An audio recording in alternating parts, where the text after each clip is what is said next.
नमस्कार। कल पश्चिमी उत्तर प्रदेश के दादरी में समाजवादी पार्टी की एक बड़ी रैली संपन्न हुई। इस रैली के संयोजक समाजवादी पार्टी के राष्ट्रीय प्रवक्ता आदरणीय राजकुमार भाटी थे। उन्होंने 8 महीने मेहनत करी। वह 30 जिलों के 120 विधानसभा क्षेत्रों में गए। लोगों के बीच में जाकर के उन्होंने अखिलेश यादव जी की नीतियों को बताया, पीडीए के बारे में बताया। लोग अखिलेश यादव जी को सुनने के लिए आए। अखिलेश यादव जी ने उनको जिस मिशन पर लगाया उसमें राजकुमार भाटी जी सफल होते हुए दिखाई दे रहे हैं। राजकुमार भाटी जी 2022 में दादरी विधानसभा सीट से विधानसभा का चुनाव भी लड़ चुके हैं, लेकिन इस चुनाव में उनको सफलता नहीं मिली। इस चुनाव का परिणाम क्या रहा वह आपको हम बताएंगे। इस विधानसभा चुनाव में भारतीय जनता पार्टी के प्रत्याशी श्री तेजपाल नागर ने विजय प्राप्त करी। राजकुमार भाटी दूसरे नंबर पर रहे। बहुजन समाज पार्टी के प्रत्याशी तीसरे नंबर पर रहे। आपको बता दें कि तेजपाल नागर भारी मत यहाँ प्राप्त करने में सफल रहे। उनको 2 लाख से ज़्यादा मत प्राप्त हुए। वहीं आदरणीय राजकुमार भाटी जी को लगभग 80,000 मत मिले। बसपा प्रत्याशी को करीब 40,000 मत मिले।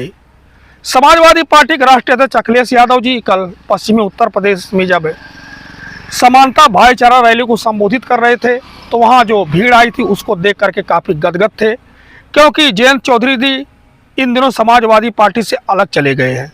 2022 के विधानसभा चुनाव में समाजवादी पार्टी के साथ थे। वह समाजवादी पार्टी के साथ मिलकर के उन्होंने चुनाव लड़ा था। अखिलेश यादव जी उसी कमी को पूरा करने के लिए प्रयास कर रहे हैं। राजकुमार भाटी जी को उन्होंने लगाया है, गुर्जर वोट बैंक को साथ लेना चाहते हैं।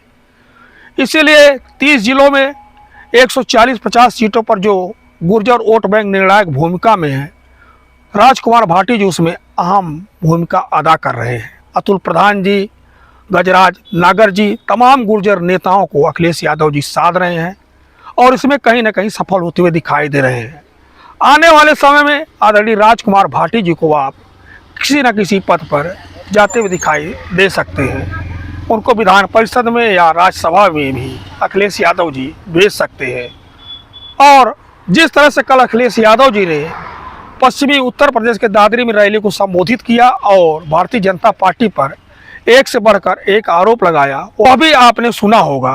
अखिलेश यादव जी ने स्पष्ट रूप से कहा कि पूर्वी उत्तर प्रदेश से लेकर पश्चिमी उत्तर प्रदेश तक भारतीय जनता पार्टी का 2027 में सफाया होना निश्चित है, क्योंकि भारतीय जनता पार्टी उत्तर प्रदेश सरकार और दिल्ली सरकार ने कोई काम किसानों के हित में, मजदूरों के हित में, गरीबों के हित में नहीं किया है।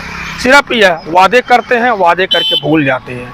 तो यह बात श्री अखिलेश यादव जी ने कही है। आदरणीय राजकुमार भाटी जी ने भी वही बातें कही कि इस रैली में जितने लोग दिखाई दे रहे हैं सब अपने संसाधनों से आए हैं और कल की रैली जो प्रधानमंत्री मुख्यमंत्री आए थे उनमें सरकारी संसाधनों का दुरुपयोग किया गया है। तो ये सारी बातें हैं।